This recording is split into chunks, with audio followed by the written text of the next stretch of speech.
ভাই ঠিক যেভাবে 2025-এর শেষটা করেছিল ঠিক সেইভাবে সেই স্টাইলেই 2026-এর শুরুটা করলো কিং কোহলি। কিং না বলে প্রিন্স বলাটাই ভালো।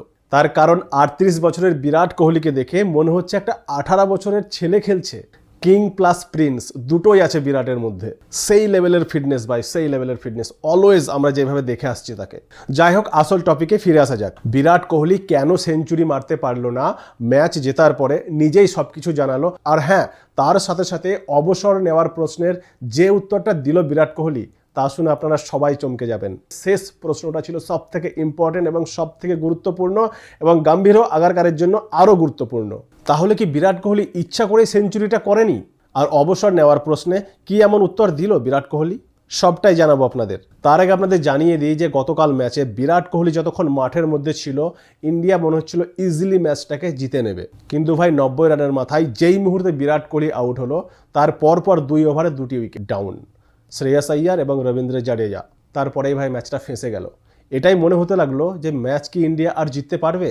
77 বলে সেই মুহূর্তে 81 রান দরকার এবং ক্রিজে রয়েছে কেএল রাহুল আর গম্ভীরের অলরাউন্ডার হর্ষিত রানা। তবে যাই হোক ভাই, হর্ষিত রানার 23 বলে 29 রানের সুবাদেই ইন্ডিয়া আবার ম্যাচে কামব্যাক করে এবং শেষটা অবশ্যই কেএল রাহুল আর ওয়াশিংটন সুন্দর দুজনে মিলেই 49 ওভারে 301 রান চেজ করে নেয়। কিন্তু কোহলি থাকাকালীন যে ম্যাচটা ইজি মনে হচ্ছিল, সহজ মনে হচ্ছিল, সেইভাবে নয়, খুব কষ্ট করে চেজ করে ইন্ডিয়া। এই কাহিনীটুকু তো আপনারা সবাই জানেন, বাট আসল কাহিনী এর পরে ঘটেছে এবং স্বাভাবিকভাবেই Virat Kohli man of the match হয়েছিল। এবং আপনারা সবাই জানেন ম্যান অফ দ্য ম্যাচ হলে প্রেজেন্টেশনের অনুষ্ঠানে ব্রডকাস্টারদেরকে একটা ইন্টারভিউ দিতে হয় পোস্ট ম্যাচ শোতে। এবার আজকের ইন্টারভিউয়ে প্রেজেন্টেশনটা হোস্ট করছিল হর্ষা ভোগলে, অর্থাৎ পোস্ট ম্যাচ শোটা হর্ষা ভোগলে হোস্ট করছিল।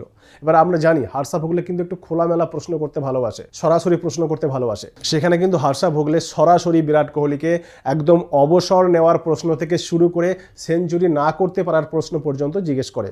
আর বড় কথা এটাই যে বিরাট কোহলি কিন্তু একদম খোলা মনে পরিষ্কার সরাসরি তার উত্তর দেয়। আমরা এইভাবে কোনোদিন বিরাট কোহলিকে প্রেজেন্টেশন সেরেমনিতে বা পোস্ট ম্যাচ শোতে ইন্টারভিউয়ে এত সরাসরি এত খোলামেলা কথা বলতে দেখিনি। কিন্তু এখানে কোহলি প্রত্যেকটা প্রশ্নের একদম পরিষ্কারভাবে সরাসরি ক্লিয়ার কাট অ্যান্সার দেয়। কোহলি সরাসরি বলে দেয়, আমি আগের মতো আর খেলবো না, আমি যেভাবে আগে খেলতাম বা খেলেছি সেটা আমার পাস্ট।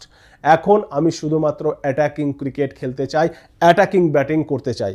আগে আমি অ্যাঙ্কারিংয়ের কাজটা করতাম, একদিকে কেউ আউট হয়ে গেলে বা দ্রুত উইকেটের পতন ঘটলে আমি তখন অ্যাঙ্কারিংয়ের কাজ করতাম, একটু ধরে খেলতাম। কিন্তু এখন আমি আর দেখবো না যে আমি 100-র কাছাকাছি আছি বা কোনো মাইলস্টোন আমার সামনে আছে, আমি জাস্ট অ্যাটাকিং ক্রিকেট খেলবো। আমার মাইলস্টোন নিয়ে আমি কোনো চিন্তাভাবনাই কোনোদিনই করি না। আমি জাস্ট ক্রিকেট খেলতে চাই। আমার কাজ হলো দেশকে জেতানো, ভারতীয় ক্রিকেট টিমকে জেতানো।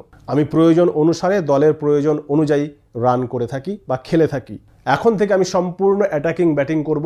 এই ম্যাচে যদি আমরা প্রথমে ব্যাটিং করতাম তাহলে আমি আরও অ্যাটাকিং ব্যাটিং করতাম, আরও অ্যাটাকিং খেলতাম। তার কারণ আমরা আমাদের অপোনেন্ট টিমকে একটা বড় টার্গেট দেওয়ার চেষ্টা করতাম। যেহেতু আমি এখানে রান চেজ করছিলাম তাই একটু ক্যালকুলেট করে একটু হিসাব করে খেলছিলাম। কিন্তু আগে ব্যাটিং করলে অবশ্যই আমার ইনিংসটা একটু ফাস্ট হতো, আরও দ্রুত হতো। তবে অ্যাটাকিং মানে এটাই নয় যে যা খুশি তাই শট খেলো, আড়াআড়ি ব্যাট চালাও, না, এটা নয়। বল দেখে পিচকে অনুভব করে নিজেকে একটু পিচের মধ্যে অ্যাপ্লাই করে সিচুয়েশন অনুযায়ী খেলতে হবে। অ্যাটাকিং মানে জাস্ট এলোপাথারি ব্যাট চালানোকে অ্যাটাকিং বলে না। এক কথায় আমি জাস্ট আমার জোনে খেলতে চাই। আমার জাস্ট একটাই লক্ষ্য, টিম ইন্ডিয়াকে জেতানো, ভারতকে জেতানো। যদি কোনো সময় দল সমস্যায় পড়ে যায়, খুব দ্রুত 2-3 উইকেট ডাউন হয়ে যায়, তখন মিডল অর্ডার বা লোয়ার মিডল অর্ডারে দলের একটু সমস্যা হতে পারে, সেই মুহূর্তে আমি আমার নিজের গেমটা খেলবো। আর আমি আমার মেন্টাল গেমটাই বেশি খেলি এবং প্রত্যেকটা প্লেয়ারেরই পিচকে অনুভব করে সিচুয়েশন অনুযায়ী নিজেকে অ্যাপ্লাই করেই খেলা উচিত, দলের স্বার্থে খেলা উচিত। তার কারণ যে কোনো একটা বলে তো আপনার নাম লেখাই থাকবে, সেই বলটাই আপনাকে মাঠের বাইরে করে দেবে। তাই মানসিক চাপ না নিয়ে নিজের মতো করে খেলো, খোলাখুলি খেলো, নিজের স্টাইলে খেলো। সিচুয়েশন যদি খারাপ হয় তখন নিজেকে একটু সামলে নিয়ে খেলো, কিন্তু লক্ষ্য একটাই হবে, দলকে জেতানো, দেশকে জেতানো, টিমকে জেতানো।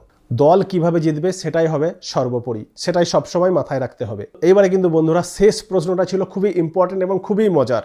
শেষে হর্ষা ভোগলে তাকে বলে কিপ প্লেয়িং।